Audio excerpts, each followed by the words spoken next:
السلام علیکم دوستو، آج کی کہانی کا نام ہے شیر اور بھالو۔ ایک گھنا سرسبز اور خوبصورت جنگل تھا جس میں ہر طرح کے جانور رہتے تھے۔ شیر، ہاتھی، بھالو، ہرن، بندر، خرگوش، نیولا، لومڑی اور بہت سے پرندے۔ شیر اس جنگل کا بادشاہ تھا۔ اس کی گرجدار آواز سے پورا جنگل کانپ جاتا۔ تمام جانور اس کی عزت کرتے تھے لیکن دل ہی دل میں اکثر ڈرتے بھی تھے۔ شیر منصف مزاج ضرور تھا لیکن مزاج میں تھوڑا غصہ تھا۔ جب بھی کسی جانور کے درمیان جھگڑا ہوتا، شیر ہی اس کا فیصلہ کرتا۔ ایک دن شیر نے اعلان کیا، اب سے جنگل میں ایک باضابطہ عدالت ہوگی۔ ہر جانور کو اپنے مسائل کے لیے عدالت سے رجوع کرنا ہوگا۔ جو جھوٹ بولے گا اس کو سزا ملے گی۔ یہ سن کر سب جانور بہت خوش ہوئے لیکن کچھ چالاک جانور جیسے لومڑی، نیولا اور بندر دل ہی دل میں اس فیصلے کو اپنے حق میں استعمال کرنے کے منصوبے بنانے لگے۔ لومڑی، جس کا نام چمیلی تھا، بہت چالاک اور چرب زبان تھی۔ وہ ہمیشہ دوسروں کی محنت کا پھل کھاتی تھی۔ ایک دن بھالو ببلو نے بڑی محنت سے شہد کا ایک چتا تلاش کیا اور اس سے شہد نکال کر درخت کے نیچے اپنے لیے رکھا کہ بعد میں آ کر کھائے گا۔ اتفاق سے وہاں چمیلی لومڑی بھی موجود تھی۔ اس نے موقع دیکھا اور آدھا شہد کھا گئی۔ جب ببلو واپس آیا تو بھالو زور زور سے چلایا، میرا شہد کہاں گیا؟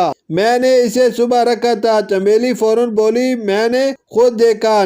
نیولا کھجور کی جڑ میں چھپا ہوا تھا، وہی آیا اور شہد کھا گیا۔ نیولا آیا اور قسمیں کھانے لگا کہ وہ بے قصور ہے۔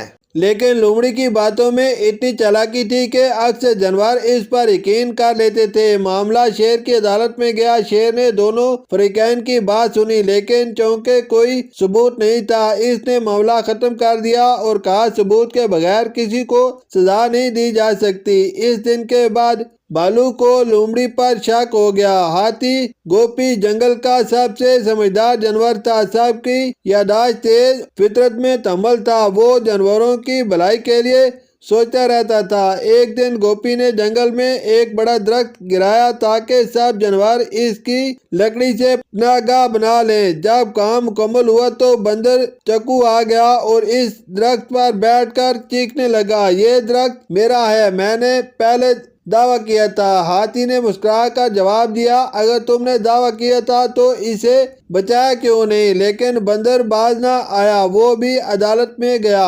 عدالت میں ہاتھی نے اپنے کام اور نیت کا ذکر کیا اور درجنوں جانوروں نے گواہی دی کہ ہاتھی سب کے لیے کام کرتا ہے۔ شیر نے فیصلہ دیا، درخت پر سب جانوروں کا حق ہے، بندر کی ملکیت کا دعویٰ باطل ہے۔ بندر شرمندہ ہو کر لوٹ گیا اور باقی جانوروں نے گوپی کو خوب داد دی۔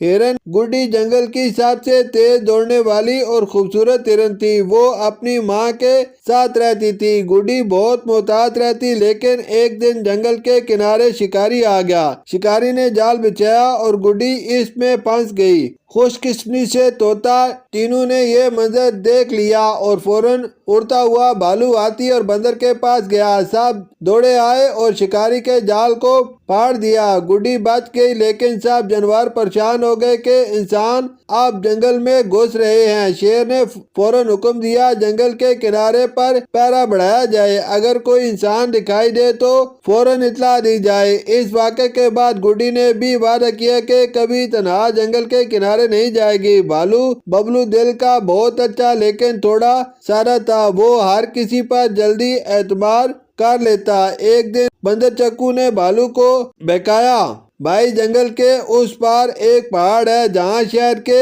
انبار لگے ہیں، چلو چل کر لاتے ہیں۔ بھالو خوش ہو گیا۔ وہ بندر کے ساتھ چل پڑا لیکن راستے میں بندر بہانے سے غائب ہو گیا اور بھالو اکیلا رہ گیا۔ اندھیری رات، زہریلے سانپ اور گہری کھائیاں، بھالو بڑی مشکل سے واپس آیا۔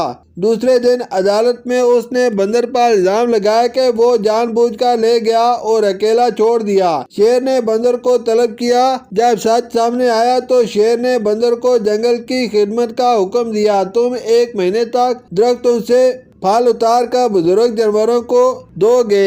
ایک دن جنگل میں آگ لگ گئی۔ تیز ہواؤں اور خشک پتوں کی وجہ سے آگ تیزی سے پھیلتی گئی، سب جانور خوفزدہ ہو گئے۔ ہاتھی نے اپنی سونڈ سے پانی بھرا، بھالو نے گیلی مٹی سے آگ بجھانے کی کوشش کی، پرندوں نے فضا سے خبردار کیا، شیر نے سب کو ہمت دلائی۔ 1 ہفتے کی جدوجہد کے بعد جنگل کی آگ بجھائی جا سکی۔ اس واقعے کے بعد سب جانور بہت قریب آ گئے۔